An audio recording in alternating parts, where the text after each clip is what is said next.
चलिए नमस्कार दोस्तों, स्वागत है आप सभी का आपके अपने YouTube channel Gangotri GS academy में। मैं गौतम कुमार आप सभी का स्वागत करता हूं और आशा करता हूं कि आप सभी स्वस्थ होंगे, आपकी तैयारी ठीक ठाक चल रही है। आज के करंट अफेयर्स में आप सभी का स्वागत है। आज के सेशन को शुरुआत करने से पहले आप सभी से गुजारिश है कि यदि आप लोग इस चैनल पर नए हैं तो इस चैनल को सब्सक्राइब करें, लाइक करें और दोस्तों में शेयर करें। ठीक है, तो चलिए आज के नए सेशन की शुरुआत करते हैं। आज का पहला सवाल है। आज का पहला सवाल चलिए हम लोग देखते हैं।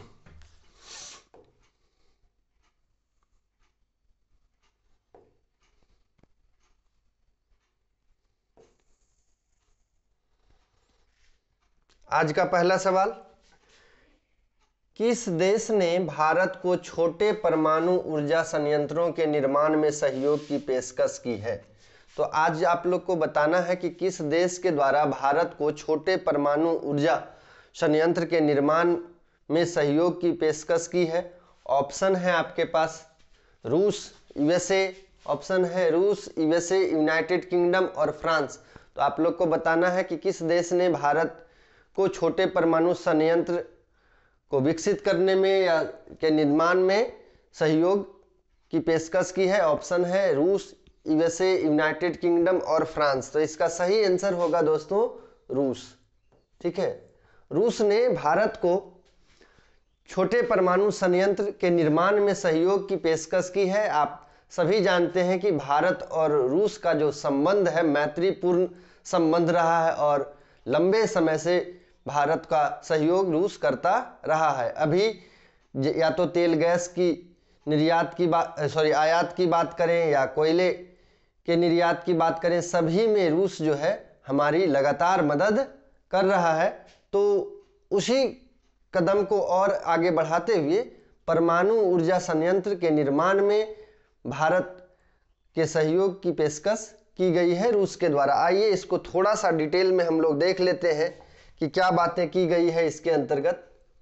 देखिए, रूस ने भारत को छोटे परमाणु ऊर्जा संयंत्रों के निर्माण में सहायता करने का प्रस्ताव दिया है, जिससे गहन स्थानीयकरण और निर्माण जिम्मेदारियों को भारत को स्थानांतरित करने पर जोर दिया गया है। आप जान रहे हैं कि पूरा विश्व जो है परंपरागत ऊर्जा के स्रोतों को छोड़ करके गैर परंपरागत ऊर्जा के स्रोतों पर ध्यान दे रहा है, ताकि जो ऊर्जा के परंपरागत स्रोत हैं उस पर निर्भरता कम हो सके और ज़्यादा समय तक उसका उपयोग कर सके। तो इसी दिशा में भारत का एक महत्वपूर्ण पहल है और उसमें रसिया जो है, रूस जो है, एक महत्वपूर्ण भूमिका निभा रहा है।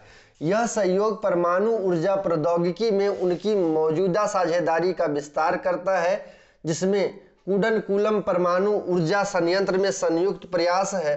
4G परमाणु प्रौद्योगिकियों में प्रगति शामिल है। यह प्रस्ताव तकनीकी हस्तांतरण और स्थानीयकृत निर्माण क्षमताओं पर केंद्रित सहयोगी पहलों के माध्यम से भारत के परमाणु बुनियादी ढांचों को मजबूत करने के लिए रूस की प्रतिबद्धता को दिखाता है। तो भारत जो परमाणु ऊर्जा के क्षेत्र में विकास कर रहा है, उस दिशा में रूस का क्या पक्ष है या रूस का क्या प्रतिबद्धता है, इसको यह दिखाता है। आपको पता होगा कि प्राकृतिक रूप से जो केरल का तट है वहां पे मोनाजाइट बालू जो है भारी मात्रा में पाया जाता है, जिसमें थोरियम का भंडार है। और यदि भारत परमाणु ऊर्जा के क्षेत्र में विकसित हो जाता है, परमाणु संयंत्र विकसित कर लेता है, तो उससे क्या हो जाएगा, ऊर्जा की जो भी समस्या है वो समाप्त हो जाएगी और रूस इसमें लगातार सहयोग कर रहा है। यही कारण है कि अभी जो छोटे परमाणु संयंत्र का निर्माण होना है, उसके निर्माण करने में रूस जो है महत्वपूर्ण सहयोग की पेशकश की है। चलिए दूसरा सवाल हम लोग देखते हैं। दूसरा सवाल क्या बात करता है? दूसरा सवाल में पूछा जा रहा है, किस कंपनी ने Nifty India tourism index fund launch किया है? आपको बताना है कि किस कंपनी ने Nifty India tourism index fund launch किया है। ऑप्शन है आपके पास HDFC, state bank of India, Tata और ICI। तो इसका सही आंसर होगा टाटा।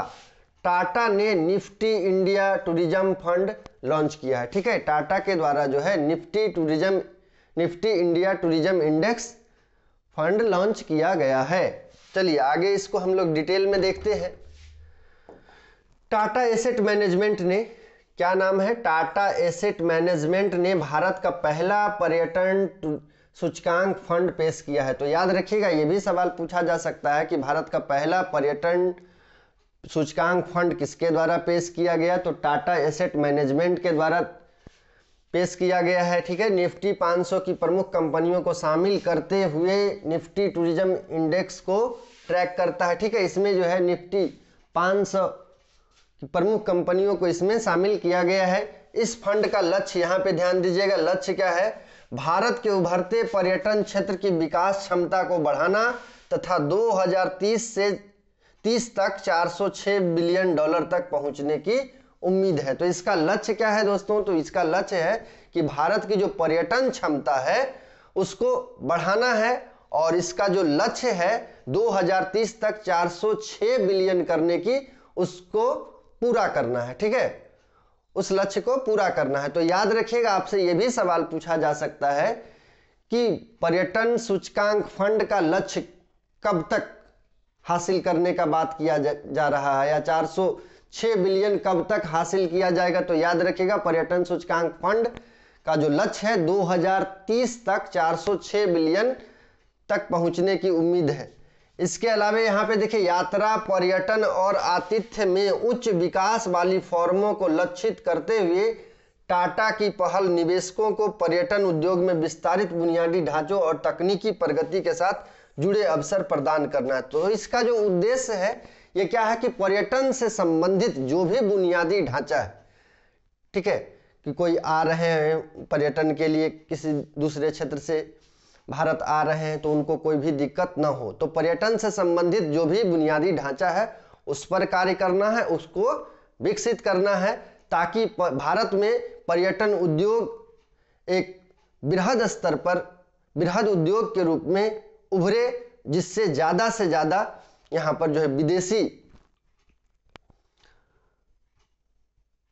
लोग आए और इसके अलावा विदेशी मुद्रा की प्राप्ति हो सके। ठीक है, चलिए आगे हम लोग देखते हैं। तीसरा सवाल क्या कहता है, चलिए तीसरा सवाल तीसरा सवाल, news broadcasters and digital association, ठीक है, NBDA, न्यूज ब्रॉडकास्टर्स एवं या एंड डिजिटल एसोसिएशन के अध्यक्ष के रूप में सर्वसम्मति से किसे चुना गया है। तो आपको बताना है न्यूज ब्रॉडकास्टर्स एवं डिजिटल एसोसिएशन के अध्यक्ष के रूप में सर्वसम्मति से किसे चुना गया है। ऑप्शन है आपके पास अरुण पुरी, सुधीर चौधरी, अर्नब गोस्वामी और रजत शर्मा। तो सही आंसर इसका होगा रजत शर्मा। ठीक है, रजत शर्मा को news broadcaster and digital association के अध्यक्ष के रूप में चुना गया है। ठीक है, तो रजत शर्मा को news broadcast and digital association के अध्यक्ष के रूप में सर्वसम्मति से चुना गया है। चलिए आगे हम लोग देखते हैं, चौथा सवाल क्या कहता है।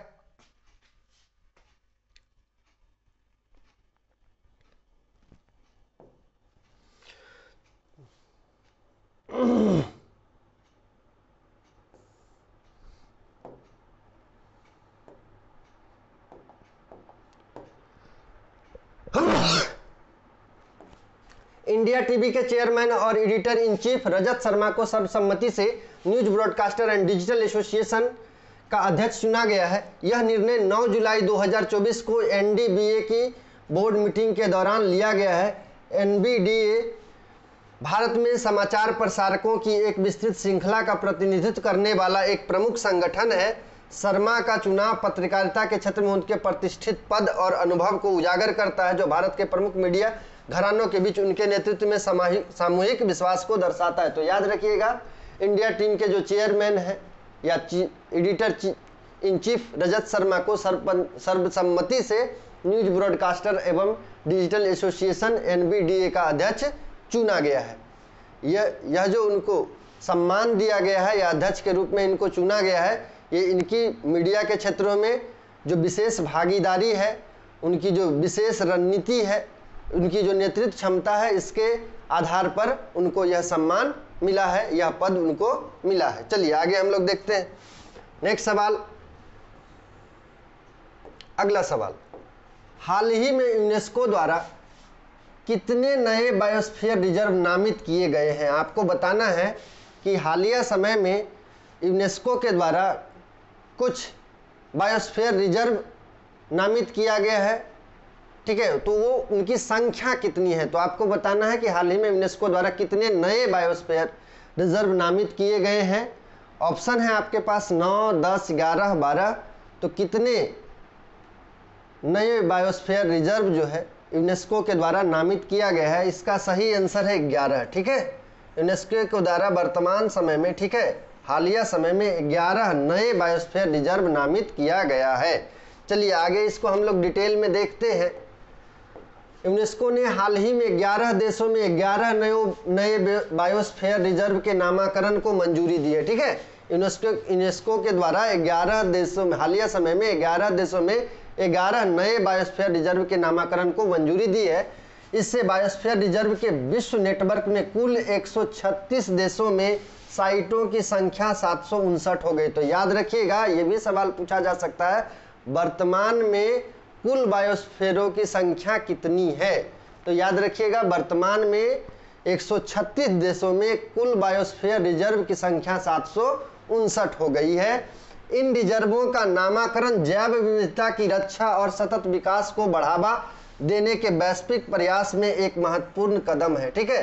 तो इसका जो नामकरण है वो जैव विविधता की रक्षा और सतत विकास के बढ़ाने में एक महत्वपूर्ण कदम माना जा रहा है, जो प्राकृतिक और सांस्कृतिक परिदृश्यों के संरक्षण के साथ साथ आर्थिक और सामाजिक विकास को संतुलित करने के महत्व को उजागर करता है। तो हालिया समय में यूनेस्को के द्वारा 11 देशों में 11 नए बायोस्फीयर रिजर्व का नामकरण किया गया है, को नामित किया गया है, और इसको देखते हुए वर्तमान समय में 136 देशों में कुल बायोस्फीयर रिजर्व की संख्या 756 हो गई है। ये भी आपको याद रखना है।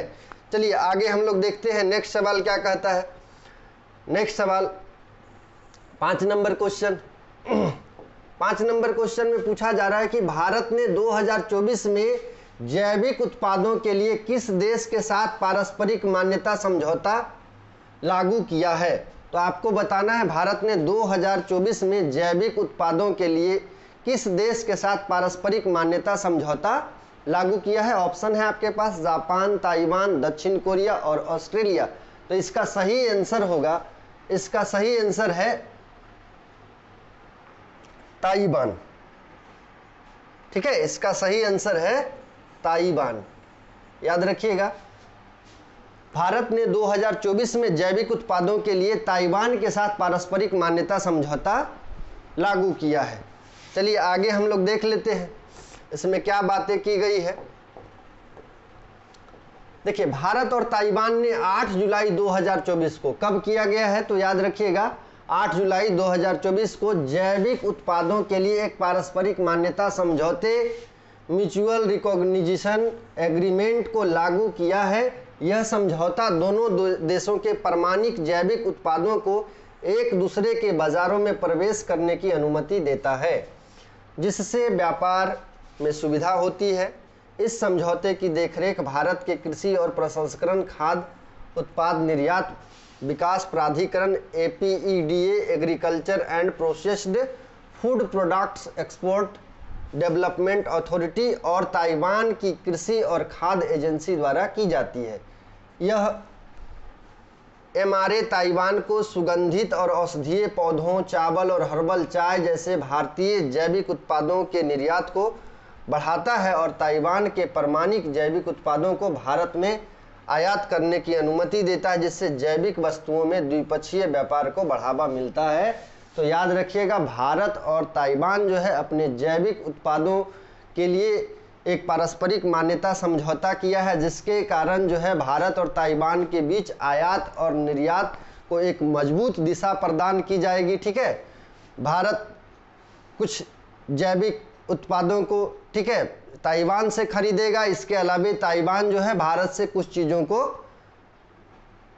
खरीदेगा। इसके साथ है इसके जो निर्यात संबंध है या व्यापारिक संबंध है जो मजबूत होंगे। तो याद रखिएगा ताइवान के साथ 8 जुलाई 2024 को जैविक उत्पादों के लिए एक पारस्परिक मान्यता समझौता किया गया है, जो दोनों देशों के बीच व्यापारिक संबंध को बढ़ाता है, उसको मजबूत करता है। चलिए आगे हम लोग बढ़े। नेक्स्ट है छठा सवाल।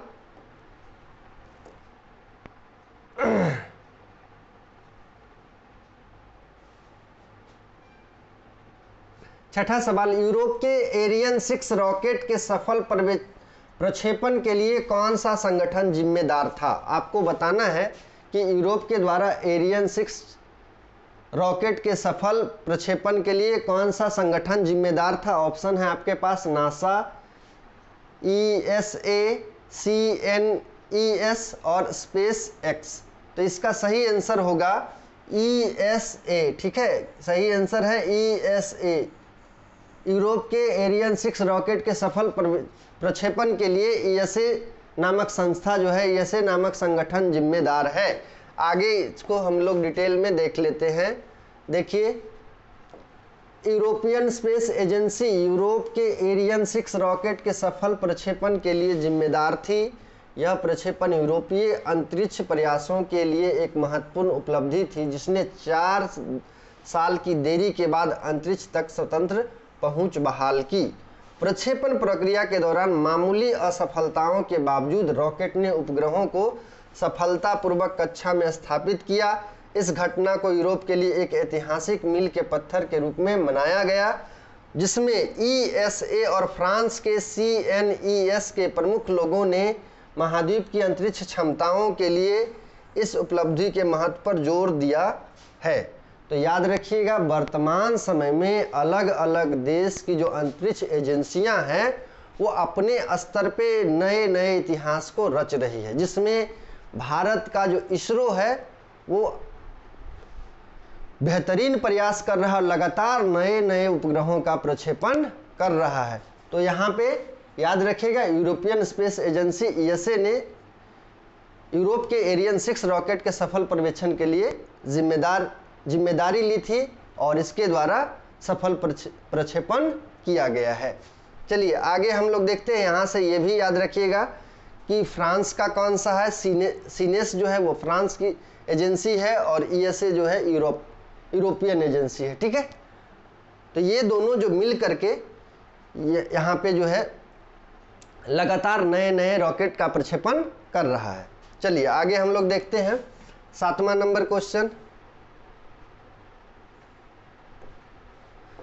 विश्व जनसंख्या दिवस किस तारीख को मनाया जाता है? ठीक है, आपको बताना है विश्व जनसंख्या दिवस किस तारीख को मनाया जाता है। और दोस्तों कल ही BPSC ट्री 3.0 का एग्जाम हुआ है, उसमें भी आप देख सकते हैं बहुत सारा करंट अफेयर से सवाल पूछा गया है। ठीक है, BPSC ट्री 3.0 कल ही हुआ है और उसमें बहुत सारा करंट अफेयर्स का सवाल पूछा गया है और आप उसको मिला भी सकते हैं। तो याद रखिए, किसी भी एग्जाम को यदि आपको पास करना है तो करंट अफेयर्स एक महत्वपूर्ण भूमिका निभाता है। तो आप इस सेशन को मिस न करें, ज़्यादा से ज़्यादा दोस्तों में शेयर करें और ज़्यादा से ज़्यादा लाइक करें, कमेंट करें कि आपको कैसा ये सेशन लगता है। ठीक है, तो उस हिसाब से जैसा आप लोग कमेंट करते हैं उसके हिसाब से सेशन को बनाने का प्रयास किया जाता है, क्योंकि पहले मेरे द्वारा डिटेल में लाया जा रहा था, बाद में कुछ लोगों के द्वारा बोला गया कि नहीं सर थोड़ा सा ज़्यादा क्वेश्चन करें जिससे हम लोग को ज़्यादा प्रश्न मिल सके। लेकिन उससे क्या होता था कि एक प्रश्न और एक आंसर ही मिल पाता था। तो इसके बाद छात्रों के द्वारा ही बोला गया कि सर नहीं, डिटेल वाला ही ठीक था, आप अपने तरीके से कर रहे थे वो अच्छा था, जिससे कि कुछ जानकारी भी हम लोग को मिल जाता है, ज़्यादा समय लगता नहीं है, कुछ जानकारी हम लोग को मिल जाता है। तो याद रखिएगा, करेंट अफेयर्स एक मील का पत्थर साबित हो सकता है, इसीलिए आप करेंट अफेयर्स भी विशेष ध्यान दें। जो परंपरागत GS है, ट्रेडिशनल GS है, हिस्ट्री, पॉलिटी, ज्योग्राफी, उस पर भी ध्यान दें, लेकिन करेंट अफेयर्स भी आपके एग्जाम को पास करने में एक महत्वपूर्ण अहम भूमिका निभाता है, तो उसको भी नज़रअंदाज ना करें। यही कारण है कि जो परंपरागत GS को कम करके करंट अफेयर सेशन लाने का मेरा यही मकसद है कि परंपरागत जीएस आप बहुत दिनों से पढ़ रहे हैं, उसका यदि सवाल आता है तो आप कर लेते हैं, लेकिन करंट अफेयर्स यदि आता है तो आपसे नहीं बन पाता है, जिससे आप असहज महसूस करते हैं और आपका एग्ज़ाम जो है जब होता है तब आपको लगता है कि थोड़ा सा करंट अफेयर्स पढ़ लेते तो बहुत अच्छा होता।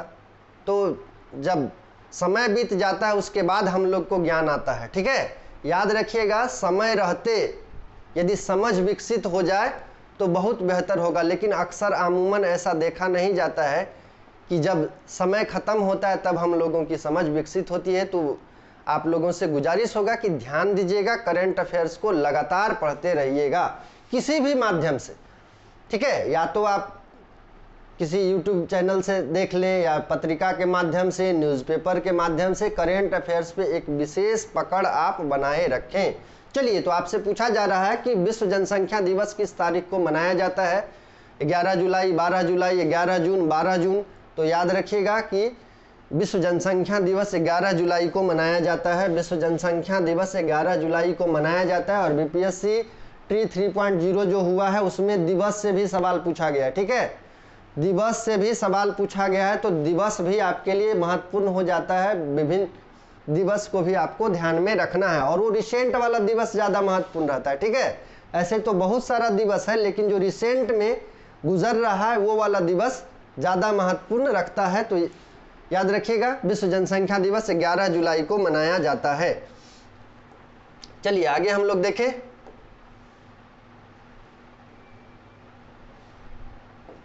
विश्व जनसंख्या दिवस हर साल 11 जुलाई को मनाया जाता है।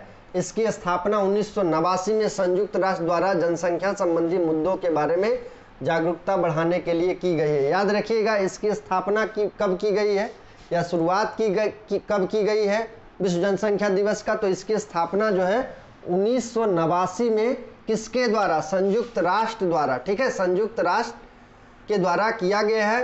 कारण क्या था? तो जनसंख्या संबंधी या इसका उद्देश्य क्या था? तो जनसंख्या संबंधी मुद्दों के बारे में जागरूकता बढ़ाना था। ठीक है, इस तिथि को 1987 में, ठीक है, 1987 में उस दिन की याद में चुना गया था जब दुनिया की आबादी 5 अरब तक पहुंच गई थी। ठीक है, क्यों इस दिवस को चुना गया था? क्योंकि इस समय जो है दुनिया की आबादी, विश्व की आबादी 5 अरब पहुंच गई थी। तब से यह प्रजनन, स्वास्थ्य, परिवार नियोजन और सतत विकास जैसे विषयों को संबोधित करने, वैश्विक स्तर पर नीतियों और जनमत को प्रभावित करने के लिए एक महत्वपूर्ण मंच के रूप में कार्य करता है।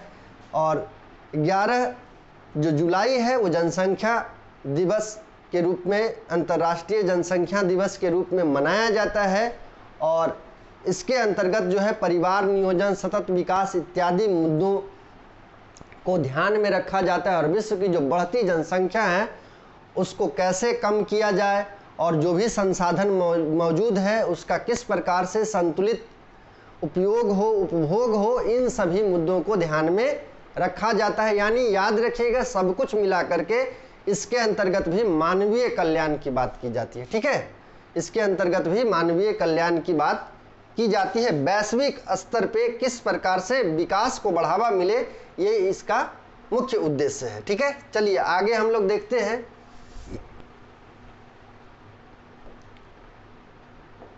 किस बैंक ने इंटरनेट और मोबाइल बैंकिंग सुरक्षा बढ़ाने के लिए सेफ्टी रिंग सुविधा शुरू की है?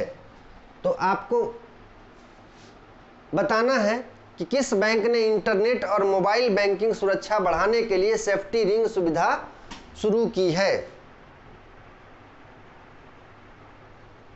ठीक है, ऑप्शन है आपके पास एक्सिस बैंक, एचडीएफसी और आईसीआई। देखिए दोस्तों, एक ऑप्शन छूट गया है, डी ऑप्शन है पंजाब नेशनल बैंक। ठीक है, Punjab national bank, national bank. तो याद रखिएगा, किस बैंक ने इंटरनेट और मोबाइल बैंकिंग सुरक्षा बढ़ाने के लिए सेफ्टी रिंग सुविधा शुरू की है? तो आपसे पूछा जा सकता है सेफ्टी रिंग सुविधा किस बैंक के द्वारा शुरू की गई है, उद्देश्य क्या है? तो मोबाइल बैंकिंग सुरक्षा को बढ़ाना, ताकि जो अभी लगातार साइबर की गतिविधि हो रही है, साइबर फ्रॉड की गतिविधि हो रही है, उससे जो है उपभोक्ताओं को जो हानि हो रही है उसको कंट्रोल किया जाए, उसको नियंत्रित किया जा सके। तो याद रखिएगा सेफ्टी रिंग सुविधा जो है पंजाब नेशनल बैंक के द्वारा शुरू की गई है। ठीक है, सेफ्टी रिंग सुविधा जो है पंजाब नेशनल बैंक के द्वारा शुरू की गई है। चलिए आगे हम लोग देख लेते हैं इसमें और क्या बातें हैं। पंजाब नेशनल बैंक पीएनबी ने साइबर धोखाधड़ी की बढ़ती घटनाओं से निपटने के लिए सेफ्टी रिंग सुरक्षा सुविधा शुरू की है। यह वैकल्पिक तंत्र ग्राहकों को ऑनलाइन क्लोजर या ओवरड्राफ्ट सुविधा के लिए विशेष रूप से टर्म डिपॉजिट के लिए दैनिक लेन देन सीमा निर्धारित करने की अनुमति देता है। आप जान रहे हैं वर्तमान समय में साइबर धोखाधड़ी की घटनाएं लगातार बढ़ रही है और झारखंड के विभिन्न जिलों में तो इसकी घटनाएं और ज़्यादा बढ़ रही है और झारखंड का कुछ जिला जो है वह साइबर क्राइम का केंद्र के रूप में उभरा है।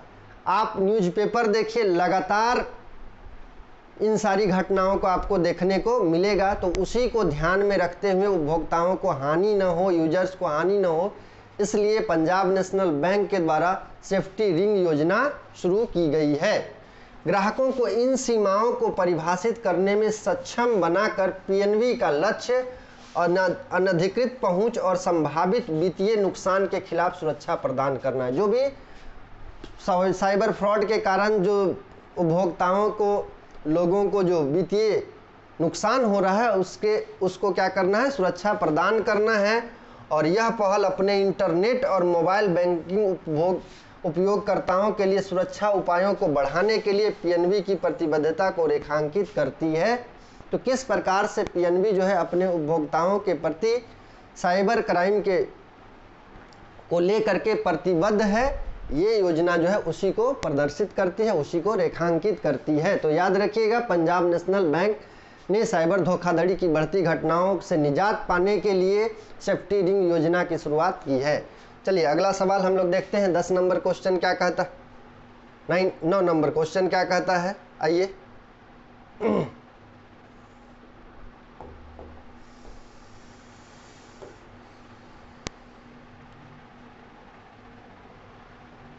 चलिए, नवीनतम ग्रीष्मकालीन जनगणना के अनुसार सारस क्रेन की सबसे बड़ी आबादी किस भारतीय राज्य में है? आपको बताना है कि नवीनतम जो ग्रीष्मकालीन जनगणना हुई है उसके अनुसार सारस क्रेन की सबसे बड़ी आबादी किस भारतीय राज्य में है। ऑप्शन है आपके पास राजस्थान, गुजरात, उत्तर प्रदेश और मध्य प्रदेश। तो बताना है कि नवीनतम जनगणना के अनुसार सारस क्रेन की संख्या सबसे ज़्यादा किस राज्य में है, इसकी आबादी सबसे ज़्यादा किस राज्य में है। तो याद रखिएगा वर्तमान समय में ग्रीष्मकालीन जनगणना के अनुसार सारस क्रेन की सबसे बड़ी आबादी उत्तर प्रदेश में है। ठीक है, वर्तमान में जनगणना जो हुई है उसके अनुसार, ग्रीष्मकालीन जो जनगणना हुई है उसके अनुसार सारस क्रेन की सबसे बड़ी आबादी उत्तर प्रदेश में है। आगे इसको डिटेल में थोड़ा देखते हैं। रिपोर्ट के अनुसार भारत में सारस क्रेन की सबसे बड़ी आबादी उत्तर प्रदेश में है, जहां नवीनतम ग्रीष्मकालीन जनगणना में कुल 19,918 सारस क्रेन पाए गए हैं। ठीक है, कितना सारस क्रेन पाया गया है, तो 19,918। यह पिछले वर्ष की तुलना में 396 क्रेन की वृद्धि दर्शाता है, जो राज्य में संरक्षण प्रयासों की सफलता को दर्शाता है। 10,000 नागरिकों की मदद से, ठीक है, ये जो जनगणना हुआ था इसमें 10,000 नागरिकों की मदद ली गई थी। तो ये आपको विशेष रूप से ध्यान देना है कि 10,000 नागरिकों की मदद से की गई यह जनगणना क्षेत्र में वन्य जीव निगरानी के लिए सहयोगात्मक दृष्टिकोण को दर्शाती है। उत्तर प्रदेश में सारस क्रेन की आबादी में पिछले कुछ वर्षों में लगातार वृद्धि इस राजसी प्रजाति के संरक्षण में राज्य की महत्वपूर्ण भूमिका को रेखांकित करती है। तो याद रखिएगा ये जो जनगणना हुआ है पिछले कुछ समय में उत्तर प्रदेश में जो सारस क्रेन की जो लगातार आबादी बढ़ रही है, तो उसका जो संरक्षण किया जा रहा है, सारस क्रेन का संरक्षण किया जा रहा है या जैव विविधता के प्रति जो है उत्तर प्रदेश की सरकार किस प्रकार से प्रतिबद्ध है, ये उसी को दर्शाता है ये जनगणना। ठीक है, तो हाल ही में जो जनगणना हुआ है, ग्रीष्मकालीन जनगणना किया गया है उत्तर प्रदेश में सारस क्रेन के संदर्भ में, तो उसमें याद रखिएगा 19,918 सारस क्रेन पाया गया है और पिछले वर्ष की तुलना में इस जनगणना में 396 जो सारस क्रेन है उसमें वृद्धि दर्ज की गई है। चलिए आगे हम लोग बढ़े। नेक्स्ट है आपका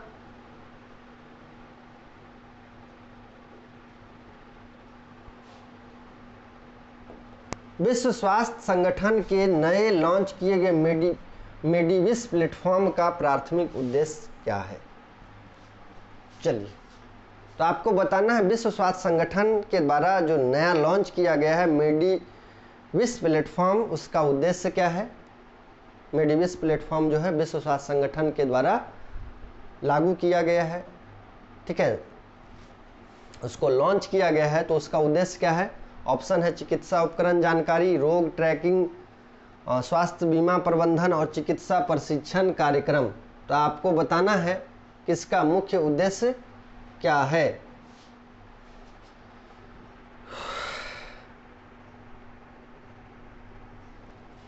ठीक है, तो विश्व स्वास्थ्य संगठन के द्वारा लॉन्च किए गए मेडिवेशन प्लेटफॉर्म का प्राथमिक उद्देश्य है चिकित्सा उपकरण जानकारी। ठीक है, विश्व स्वास्थ्य संगठन के द्वारा लॉन्च किया गया मेडिविस प्लेटफॉर्म का उद्देश्य चिकित्सा उपकरण जानकारी है।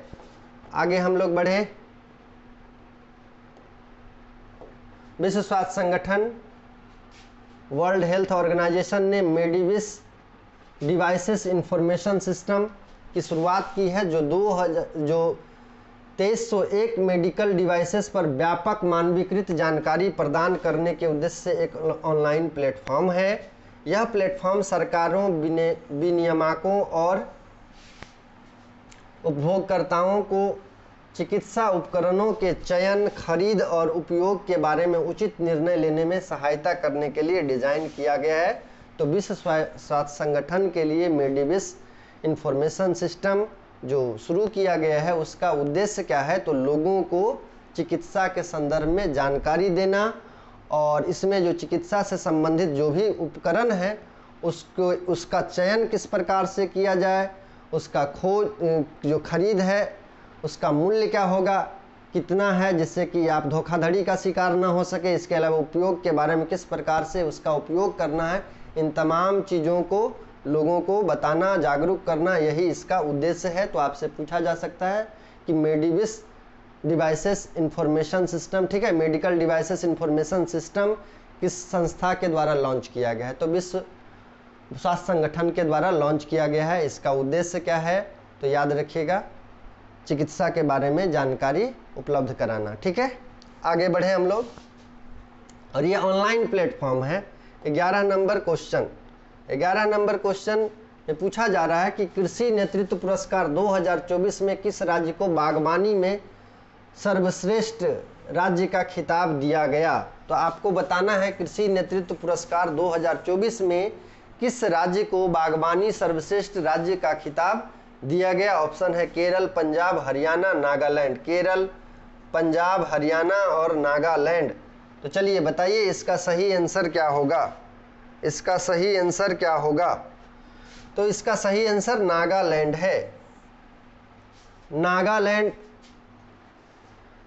राज्य को कृषि नेतृत्व पुरस्कार 2024 से नवाजा गया है और बागवानी के क्षेत्र में सर्वश्रेष्ठ राज्य का खिताब दिया गया है। ठीक है, सर्वश्रेष्ठ राज्य का खिताब। तो ये भी सवाल पूछा जा सकता है कि वर्तमान में या 2024 में किस राज्य को बागवानी का सर्वश्रेष्ठ खिताब का पुरस्कार दिया गया, तो नागालैंड। ठीक है, याद रखिएगा। तो कृषि नेतृत्व पुरस्कार 2024 में बागवानी में सर्वश्रेष्ठ राज्य का खिताब नागालैंड को दिया गया है, नागालैंड को प्राप्त है। चलिए आगे हम लोग देख लेते हैं डिटेल में। नागालैंड को प्रतिष्ठित कृषि नेतृत्व पुरस्कार 2024 में बागवानी के क्षेत्र में सर्वश्रेष्ठ राज्य के रूप में मान्यता दी गई है, जो कृषि विकास में इसके नवीनतम प्रयासों को दर्शाता है। यह पुरस्कार नई दिल्ली में 15वें कृषि नेतृत्व सम्मेलन के दौरान प्रदान किया गया। यहाँ से एक और सवाल निकल के आता है दोस्तों, आपसे पूछा जा सकता है 15वां कृषि नेतृत्व सम्मेलन कहाँ आयोजित किया गया। तो 15वां कृषि नेतृत्व सम्मेलन नई दिल्ली में आयोजित किया गया। यहीं पर जो है बागवानी के क्षेत्र में सर्वश्रेष्ठ प्रदर्शन के लिए नागालैंड को कृषि नेतृत्व पुरस्कार 2024 दिया गया। बागवानी में नागालैंड की सफलता का श्रेय इनके प्रगतिशील कार्यक्रमों और नीतियों को दिया जाता है। बागवानी के क्षेत्र में नागालैंड के द्वारा जो सफल प्रयास किया गया, जो नई नई नीति लाई गई, उसी को ध्यान में रखते हुए यह अवार्ड जो है, यह पुरस्कार जो है दिया गया, जिनका किसानों और ग्रामीण समुदायों पर सकारात्मक प्रभाव पड़ा है। राज्य की महिला संसाधन विकास और बागवानी मंत्री सालहोतु ओनुओ क्रूस ने यह पुरस्कार स्वीकार किया, जो कृषि क्षेत्र में नागालैंड की महत्वपूर्ण उपलब्धियों को दर्शाता है। यहाँ से यह भी सवाल पूछा जा सकता है कि नागालैंड की महिला संसाधन विकास और बागवानी मंत्री का नाम क्या है। तो नागालैंड की महिला संसाधन विकास और बागवानी मंत्री का नाम सालहोतु ओनुओ क्रूस है और इन्हीं ने ये जो पुरस्कार है वो स्वीकार किया है। चलिए आगे हम लोग देखते हैं नेक्स्ट सवाल। अगला सवाल,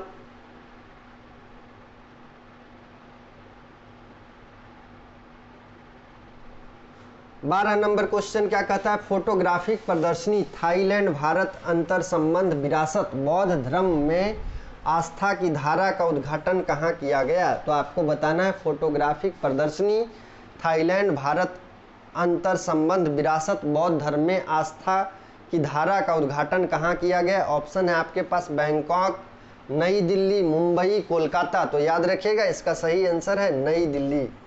ठीक है, नई दिल्ली में थाईलैंड भारत अंतर्राष्ट्रीय विरासत बौद्ध धर्म में आस्था की धारा का उद्घाटन किया गया है। आगे हम लोग इसको डिटेल में थोड़ा सा देख लेते हैं। केंद्रीय मंत्री गजेंद्र सिंह शेखावत ने नई दिल्ली स्थित राष्ट्रीय संग्रहालय में फोटोग्राफिक प्रदर्शनी थाईलैंड भारत अंतर संबंध विरासत बौद्ध धर्म में आस्था की धारा का उद्घाटन किया। ठीक है, किनके द्वारा किया गया ये याद रखिएगा, केंद्रीय मंत्री गजेंद्र सिंह शेखावत। ठीक है, केंद्रीय मंत्री गजेंद्र सिंह शेखावत के द्वारा यह किया गया है उद्घाटन। ठीक है, यह प्रदर्शनी थाईलैंड और भारत के बीच सांस्कृतिक संबंधों पर प्रकाश डालती है। जो प्रदर्शनी किया गया था ये भारत और थाईलैंड के बीच जो सांस्कृतिक संबंध है उस पर प्रकाश डालती है, जिसमें भगवान बुद्ध और उनकी शिक्षाओं के प्रति थाईलैंड लोगों की भक्ति पर ध्यान केंद्रित किया गया है। इसमें बुद्ध और शिष्यों के पवित्र अवशेषों को प्रमुखता से दिखाया गया है, जो दोनों देशों के बीच साझा बौद्ध विरासत और सांस्कृतिक आदान प्रदान पर जोर देता है। तो याद रखिएगा दोस्तों कि आपकी जो विदेश नीति है वो किस प्रकार से संचालित हो रही है, उसका जो व्यवहारिक रूप है उसी को कूटनीति बोलते हैं। और यदि पावर का प्रदर्शन होता है तो दो तरह के पावर का प्रदर्शन होता है। ठीक है, अंतर्राष्ट्रीय राजनीति में या कूटनीति में दो तरह के पावर की बात की जाती है। एक को बोलते हैं सॉफ्ट पावर, दूसरा बोला जाता है हार्ड पावर। ठीक है, तो ये जो है सॉफ्ट पावर के अंतर्गत आता है। ठीक है, आपका जो धर्म है, आपका जो विरासत है, उन सभी को जो दूसरे देशों के साथ आप साझा करते हैं, एग्जीबिशन वगैरह होता है, उससे एक संस्कृति दूसरे संस्कृति के साथ मिल करके एक दूसरे का जो आदान प्रदान करते हैं ऐतिहासिक विरासत को, उसको सॉफ्ट पावर बोलते हैं। और सॉफ्ट पावर के माध्यम से भी प्रभुत्व स्थापित किया जा सकता है। ठीक है, सिर्फ हार्ड पावर से ही प्रभुत्व स्थापित नहीं किया जाता है, सॉफ्ट पावर के बल पे भी आप अपने क्षेत्र का विस्तार कर सकते हैं, अपने प्रभुत्व का विस्तार कर सकते हैं। आप देखते होंगे कुछ लोग जो है जोर के दम पे है ना, बल के दम पे, दबाव के दम पे अपना प्रभुत्व विकास करने का प्रयास करते हैं, लेकिन कुछ लोग ऐसे होते हैं जो अपने विचार के माध्यम से, अहिंसा के माध्यम से अपना प्रभुत्व स्थापित करते हैं। तो बौद्ध जो है धर्म एक सॉफ्ट पावर के रूप में, बौद्ध विरासत जो है एक सॉफ्ट पावर के रूप में भारत को विशेष पहचान दिलाता है। और ये जो है एग्जीबिशन जो किया गया है, बौद्ध धर्म में आस्था की धारा का उद्घाटन जो किया गया है नई दिल्ली में, ये थाईलैंड और भारत के बीच जो बौद्धिक विरासत है और उनके जो सांस्कृतिक आदान प्रदान है उस पर जोर देता है। ठीक है, चलिए आगे हम लोग देखते हैं अगला सवाल, 13 नंबर सवाल। 13 नंबर सवाल आपको बताना है अभ्यास पिच ब्लैंक 2024 की मेजबानी कौन सा देश कर रहा है। ठीक है, अभ्यास पिच ब्लैंक 2024 की मेजबानी कौन सा देश कर रहा है? ऑप्शन है ऑस्ट्रेलिया, भारत, संयुक्त राज्य अमेरिका, ऑस्ट्रेलिया, भारत, संयुक्त राज्य अमेरिका, यूनाइटेड किंगडम। तो आपको बताना है अभ्यास पिच ब्लैक 2024 की मेजबानी कौन सा देश कर रहा है। तो इसका सही आंसर है ऑस्ट्रेलिया। अभ्यास पिच ब्लैक 2024 की मेजबानी ऑस्ट्रेलिया के द्वारा किया जा रहा है। आगे हम लोग इसको डिटेल में थोड़ा सा देख लेते हैं। अभ्यास पिच ब्लैक 2024 का आयोजन रॉयल ऑस्ट्रेलिया एयरफोर्स द्वारा बेस डार्विन ऑस्ट्रेलिया में किया जा रहा है। ठीक है, डार्विन में इसका किया जा रहा है। भारतीय वायुसेना IAF इंडियन एयरफोर्स इस द्विवार्षिक बहुराष्ट्रीय अभ्यास में भाग ले रही है, जिसका उद्देश्य अंतर्राष्ट्रीय सैन्य सहयोग और हवाई युद्ध क्षमताओं को बढ़ाना है। ठीक है, तो अभ्यास पिच ब्लैंक जो है याद रखिएगा ऑस्ट्रेलियन एयरफोर्स और भारतीय एयरफोर्स के बीच संयुक्त अभ्यास को कहा जाता है और ये द्विवार्षिक अभ्यास होता है। ठीक है, जिसका उद्देश्य क्या है, अंतर्राष्ट्रीय सैन्य सहयोग को बढ़ावा देना और हवाई युद्ध क्षमताओं को बढ़ाना है। 2024 का संस्करण अभ्यास के इतिहास में सबसे बड़ा है। ठीक है, और ये जो 2024 का संस्करण है वो इस अभ्यास का जो इतिहास है उसमें सबसे बड़ा है, जिसमें 20 देशों की भागीदारी, 140 से अधिक विमान और लगभग 4400 सैन्यकर्मी शामिल होंगे। तो याद रखिएगा ये जो भागीदारी है अभ्यास पिच ब्लैंक 2024 में 20 देश भागीदारी निभा रहा है और 140 से अधिक विमान इसमें सहयोग कर रहे हैं, इसमें भागीदारी निभा रहे हैं और लगभग इसमें 4400 सैन्य कर्मी शामिल हैं। अभ्यास का फोकस क्या है ये याद रखिएगा। ये जो पिच ब्लैंक अभ्यास 2024 है इसका उद्देश्य इंडियन एयरफोर्स सहित भाग लेने वाली वायु सेनाओं के बीच परिचालन अनुभव और अंतर संचालन को मजबूत करने के लिए लार्ज फोर्स एम्प्लॉयमेंट युद्ध पर है।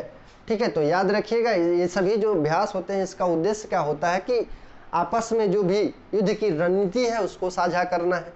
ठीक है, इस प्रकार से कोई भी विपदा यदि आ जाए तो किस प्रकार से संयुक्त प्रयास के द्वारा उससे निजात पाया जा सके। इसके अलावा एक दूसरे के टेक्नोलॉजी को भी साझा करना है, एक दूसरे के रणनीति को भी साझा करना होता है, जिससे जो है दोनों की सैन्य शक्ति को, जो भी देश इसमें शामिल हो रहे हैं उनको उनके सैन्य शक्ति को बढ़ावा मिल सके। ठीक है, चलिए आगे हम लोग देखते हैं अगला सवाल। नेक्स्ट है आपका 14 नंबर क्वेश्चन। 14 नंबर क्वेश्चन, किस स्पोर्ट्स ब्रांड ने पेरिस ओलंपिक 2024 के लिए आधिकारिक फुटवेयर पार्टनर के रूप में भारतीय ओलंपिक संघ के साथ साझेदारी की है।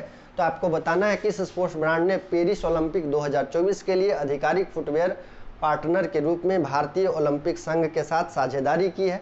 ऑप्शन है एडिडास, पूमा, नाइके, रिबॉक। तो इसका सही आंसर होगा पूमा। ठीक है, पूमा जो है ये पूमा स्पोर्ट्स ब्रांड ने पेरिस ओलंपिक 2024 के लिए आधिकारिक फुटवेयर पार्टनर के रूप में भारतीय ओलंपिक संघ के द्वारा साझेदारी की है। चलिए आगे इसको हम लोग डिटेल में देख लेते हैं। देखिए, पेरिस ओलंपिक 2024 में भारतीय दल के लिए पूमा इंडिया को आधिकारिक फुटवेयर पार्टनर घोषित किया गया है। ये कुछ दिन पहले न्यूज़ में था। ठीक है, शायद आप लोग ध्यान नहीं दिए होंगे, तो ये पहले न्यूज़ में था और एक बहुत ही बड़ा न्यूज़ था। तो याद रखिएगा यह सहयोग पोडियन और travel footwear, trolley, backpack, sipper, yoga mat, handbag, सिस्टम बैंड, मोजे और तौलिए जैसे आवश्यक उपकरण प्रदान करके भारतीय एथलीटों का समर्थन करने के लिए पूमा की प्रतिबद्धता को रेखांकित करता है। इसके अतिरिक्त इस साझेदारी में भारतीय ओलंपिक टीम में पूमा एथलीटों का उल्लेखनीय प्रतिनिधित्व शामिल है, जो इसे भारतीय खेल इतिहास में एक महत्वपूर्ण परियोजना साझेदार बनाता है। तो याद रखिएगा पेरिस ओलंपिक 2024 में भारतीय दल के लिए पूमा इंडिया को आधिकारिक फुटवेयर पार्टनर घोषित किया गया है। ठीक है, और ये विभिन्न जो उपकरण उस खेल में एथलीटों के उपयोग में आता है, ठीक है, उसके लिए पूमा के समर्थन को रेखांकित करता है। ठीक है, चलिए आगे हम लोग बढ़ते हैं। नेक्स्ट 15 नंबर क्वेश्चन,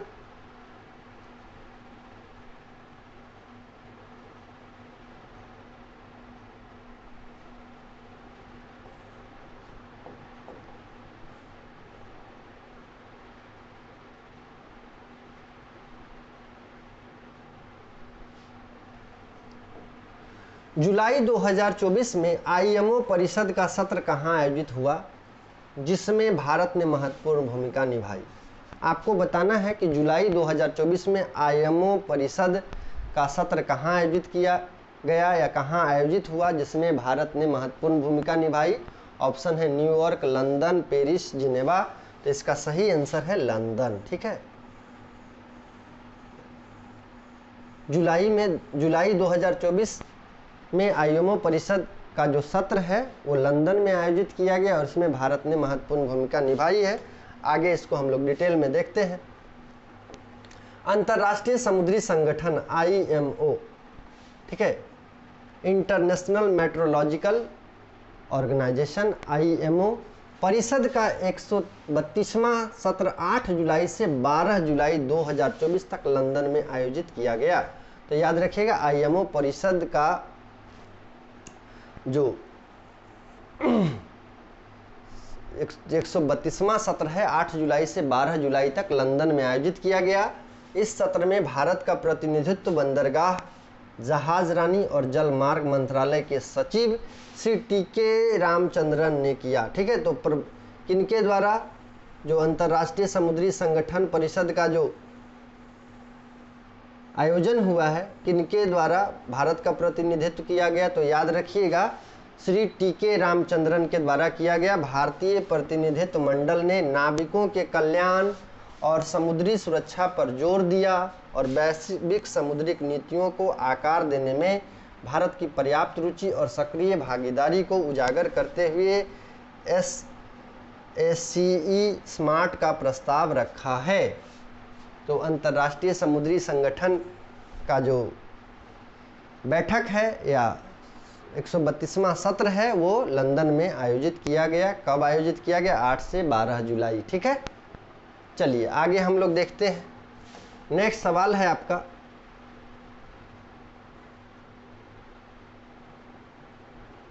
सोलह नंबर क्वेश्चन क्या कहता है दोस्तों?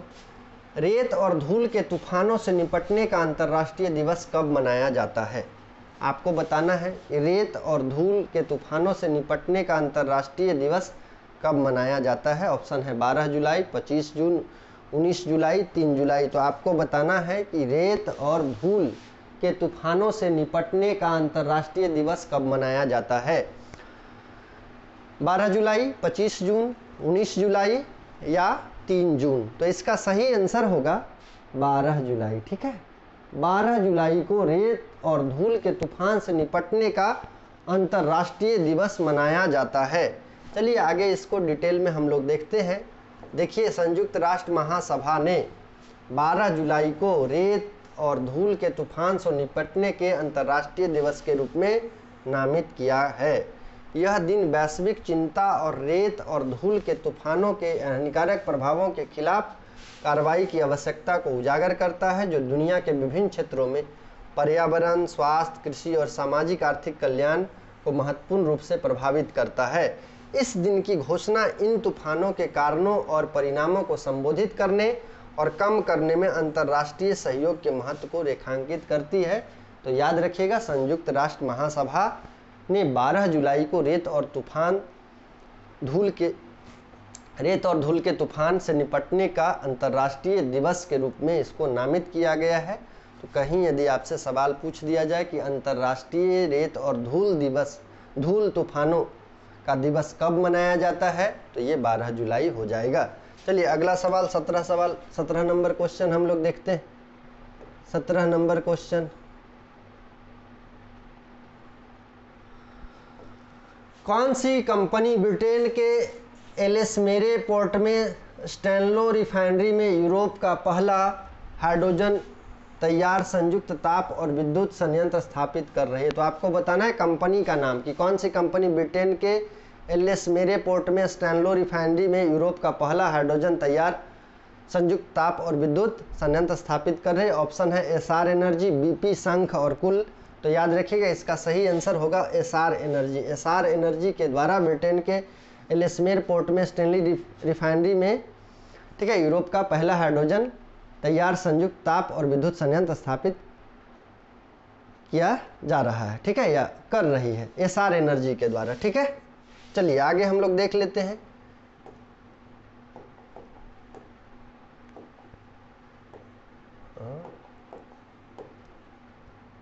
एसआर एनर्जी ट्रांजिशन यूके के एलएस मेरे पोर्ट में स्टेनलो रिफाइनरी में यूरोप के पहले hydrogen ready combined heat and power plant की स्थापना में अग्रणी भूमिका निभा रहा है। यह परियोजना उत्तर पश्चिमी इंग्लैंड में एसआर एनर्जी ट्रांजिशन की व्यापक 3 बिलियन अमेरिकी डॉलर की ऊर्जा संक्रमण पहल का एक हिस्सा है, जिसका लक्ष्य 2027 तक पूरा करना है। तो एसआर एनर्जी जो है यूरोप के पहले hydrogen ready combined heat and power plant की स्थापना में अग्रणी भूमिका निभा रहा है। चलिए अगला सवाल हम लोग का है 18 नंबर क्वेश्चन। 18 नंबर क्वेश्चन हम लोग को देखना है। नीति आयोग के अनुसार वित्त वर्ष 2024-25 में भारत के लिए अनुमानित जीडीपी विकास दर क्या है? तो याद रखिएगा कि नीति आयोग के द्वारा 2024-25 में भारत की जो विकास दर है उसका कितना अनुमान किया गया है। ठीक है, तो नीति आयोग के अनुसार वित्त वर्ष 2024-25 में भारत के अनुमानित जीडीपी विकास दर क्या है? ऑप्शन है 5%, 6%, 6.5% या 7%। तो याद रखिएगा इसका सही आंसर है 7%। नीति आयोग के द्वारा जो 2024-25 में भारत की जो जीडीपी की दर है उसका अनुमान जो है 7% लगाया गया है। चलिए आगे हम लोग इसको डिटेल में थोड़ा सा देख लेते हैं। नीति आयोग के सदस्य अरविंद बिरमानी ने अनुमान लगाया कि वित्त वर्ष 2024-25 में भारत की अर्थव्यवस्था 7% की दर से बढ़ेगी। यह आशावादी पूर्वानुमान निजी खपत में सुधार और अनुकूल वैश्विक आर्थिक स्थितियों के बीच संभावित रूप से बढ़े हुए प्रत्यक्ष विदेशी निवेश द्वारा संचालित मजबूत आर्थिक सुधार और विकास गति की उम्मीदों को दर्शाता है। यह अनुमान भारत में आर्थिक विकास को बनाए रखने और तेज करने के प्रयासों को रेखांकित करता है, जो व्यापक राजकोषीय स्थिरता और विकासात्मक लक्ष्यों में योगदान देता है। तो नीति आयोग के द्वारा जीडीपी की दर 2024-25 में 7% का अनुमान लगाया गया है। ठीक है, चलिए अगला सवाल 19 नंबर क्वेश्चन। 19 नंबर क्वेश्चन, किस राज्य में 5000 नौकरियां प्रदान करने के लिए आईटी सक्षम युवा योजना शुरू की जा रही है? तो आपको बताना है कि किस राज्य में 5000 नौकरियां प्रदान करने के लिए आईटी सक्षम युवा योजना शुरू की जा रही है। ऑप्शन है आपका पंजाब, हरियाणा, राजस्थान, उत्तर प्रदेश। तो इसका सही आंसर है हरियाणा। ठीक है, हरियाणा में 5000 नौकरी प्रदान करने के लिए आईटी सक्षम युवा योजना। ठीक है, हरियाणा में 5000 नौकरी प्रदान करने के लिए आईटी सक्षम युवा योजना शुरुआत किया जा रहा है। चलिए इसको डिटेल में थोड़ा सा देखते हैं। हरियाणा में आईटी सक्षम युवा योजना शुरू की जा रही है, जिसका लक्ष्य अपने शुरुआती चरण में 5000 युवाओं को रोजगार के अवसर प्रदान करना है। 2024-25 के बजट से राज्य के मिशन 60,000 के सक्षम के साथ जुड़ी यह पहली आईटी पृष्ठभूमि वाले स्नातक और स्नातकोत्तर को लक्षित करती है। तो याद रखिएगा जो भी स्नातक हैं और स्नातकोत्तर हैं, यानी जो भी ग्रेजुएशन किए हैं या पोस्ट ग्रेजुएशन किए हैं, उनको लक्षित करते हुए ठीक है सक्षम युवा योजना की शुरुआत की गई है हरियाणा में। ठीक है, 5000 युवाओं को रोजगार देने की, लेकिन इसका जो मिशन है 60,000 है। ठीक है, मिशन जो है 60,000 है, लेकिन 5000 युवाओं को वर्तमान में रोजगार देने का शुरुआत किया गया है। ठीक है, प्रतिभागियों को विशेष अल्पकालिक पाठ्यक्रमों से गुजरना होगा और प्रशिक्षण और रोजगार चरणों के दौरान वित्तीय सहायता प्राप्त होगी। याद रखिएगा ये जो रोजगार दिया जा रहा है इसमें सबसे पहले कुछ कोर्सेस करवाया जाएगा। ठीक है, इसमें बोला जा रहा है कि कुछ पाठ्यक्रम डिप्लोमा टाइप का कुछ होगा। ठीक है, पाठ्यक्रम करवाया जाएगा और उस प्रोसेस से इनको गुजरना होगा, उनको प्रशिक्षित किया जाएगा, उसके बाद उनको जॉब दिया जाएगा, रोजगार दिया जाएगा। इस योजना का उद्देश्य युवाओं के बीच आर्थिक सशक्तिकरण और कौशल विकास को बढ़ाना है। इसका उद्देश्य क्या है, यानी ये भी पूछा जा सकता है सक्षम युवा योजना का उद्देश्य क्या है। तो सक्षम युवा योजना का उद्देश्य या हरियाणा सरकार के द्वारा संचालित सक्षम युवा योजना का उद्देश्य क्या है? तो उद्देश्य युवाओं के बीच आर्थिक सशक्तिकरण और कौशल विकास को बढ़ावा देना है, जिससे क्षेत्र में समग्र सामाजिक आर्थिक विकास में योगदान मिलेगा और इससे जो है उस क्षेत्र के जो सामाजिक आर्थिक विकास का जो पहल है उसमें विशेष योगदान मिल सकता है। चलिए आज का अंतिम सवाल दोस्तों, आज का अंतिम सवाल है, आप लोग सभी जानते हैं 20 क्वेश्चन हम लोग करते हैं। शारीरिक रूप से विकलांग छात्रों के लिए पूर्वी भारत का पहला विश्वविद्यालय कहाँ खोलने की योजना है।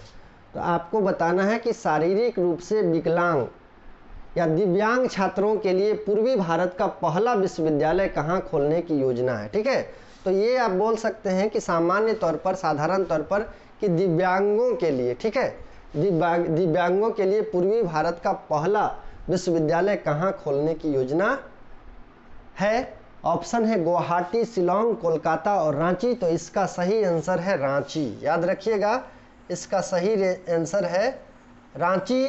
रांची में दिव्यांग छात्रों के लिए पूर्वी भारत का पहला विश्वविद्यालय खोलने की योजना बन रही है। ठीक है, चलिए इसको हम लोग डिटेल में देख लेते हैं और आज के सेशन को समाप्त करेंगे।